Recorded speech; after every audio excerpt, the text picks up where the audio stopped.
Hello students and welcome back to the channel. In the last video, we learned how to sequence n jobs on two machines. Today we will see how to find idle time of machine, idle time of system and total elapsed time. So let's take one example. There are 7 jobs, each of which have to go through machine A and machine B in order A-B. The order of machines is a very important part. Now processing time in hours is given in the table. Here we need to calculate total elapsed time, idle time of machine A and machine B and total idle time of the system. This is the given table. Now let's sequence all the jobs. For more examples of n jobs 2 machines, visit the link mentioned in the I button. So let's move ahead. Find the smallest number. It is 1 on machine B for job 6. Therefore, place job 6 on machine B side. Again find the smallest number from remaining.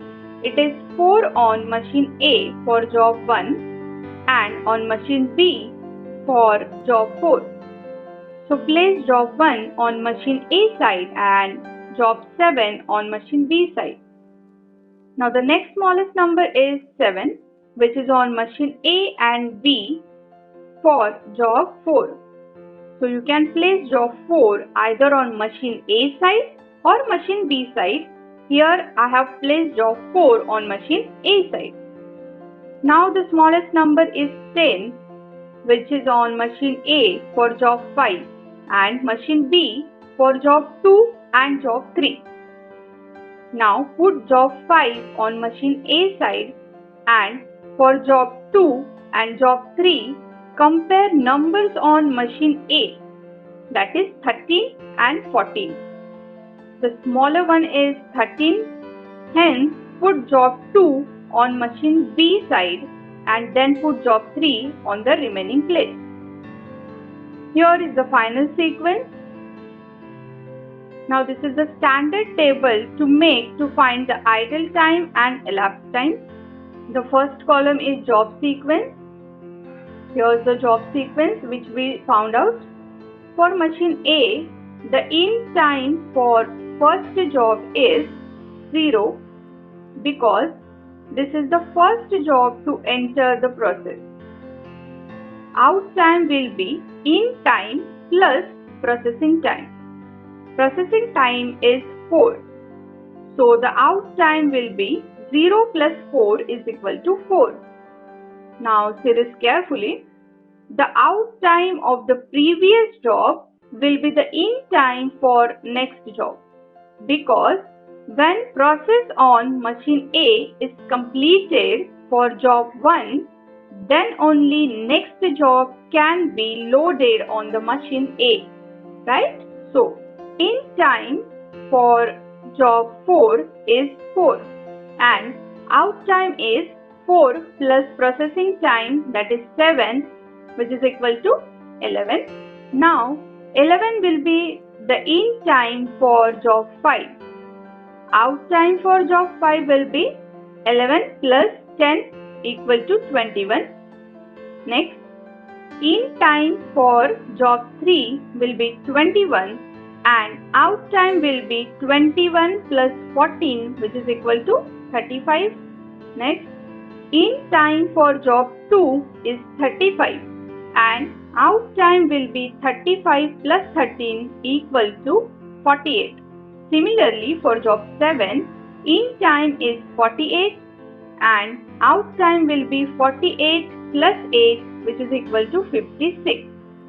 Lastly, for job 6, in time is 56 and out time will be 56 plus 11, which is equal to 67. It is very easy for the first operating machine. You can directly take the out time of a previous job as the in time for the next job, and hence machine A is not waiting for any job to start the process. Therefore, the idle time for all the jobs is 0. Now let's move towards machine B. Here, the in time for first job will be the out time of that job from the previous machine. That is, when the job comes out from the machine A, then only it will enter machine B.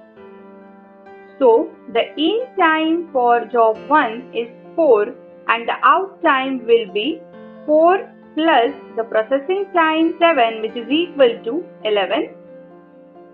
Now, for the in time of the job 4, we need to compare between out time of job 1 on machine B and out time of job 4 on machine A, because machine should be free as well as job 4 has to be out from the machine A.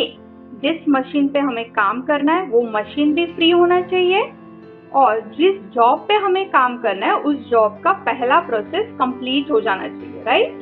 Here the out time for job 1 on machine B is equal to the out time of job 4 on machine A.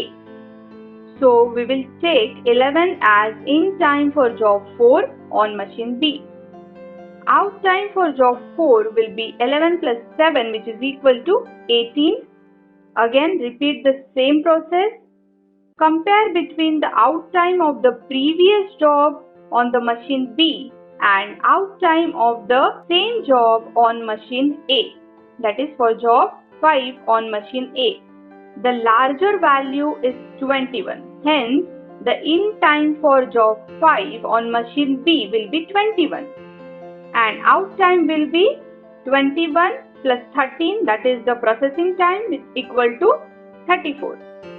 Now the in time for job 3 will be 35 as it is larger than 34.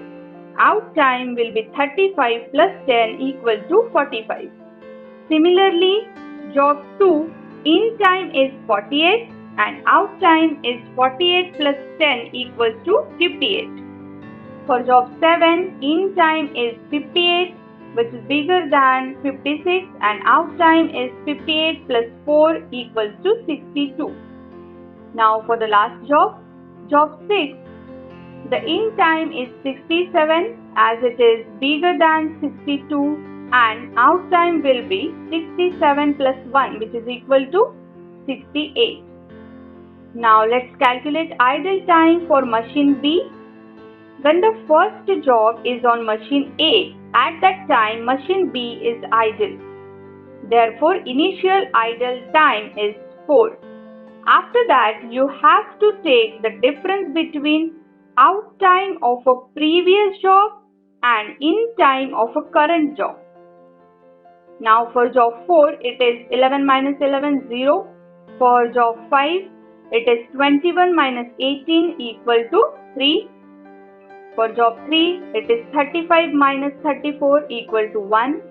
For job 2, it is 48 minus 45 equal to 3. For job 7, 58 minus 58, 0. For job 6, it is 67 minus 62 equal to 5. Now this is how the entire table will look like. Moving towards the final answer. Idle time for machine A is the difference between the entire time for which the machine B was working and the entire time for which machine A was working. That is equal to 68 minus 67 equal to 1 hour. Now for machine B, sum of all the idle time, that is in other words, idle time for all the jobs which is equal to 16 hours. Now the idle time of system, it is summation of idle time of machine A and machine B, which is equal to 1 plus 16, 17 hours. Then the total elapsed time is the time when the last job comes out from the last machine. Here the last machine is machine B and the last job is job 6. It is coming out at 68 hours. Therefore, the total elapsed time is 68 hours. So students, here we have seen all the possibilities which can be asked in the examination. regarding N jobs, 2 machines. Hope you enjoy learning. For more updates, subscribe to the channel and don't forget to hit the bell icon. Thank you.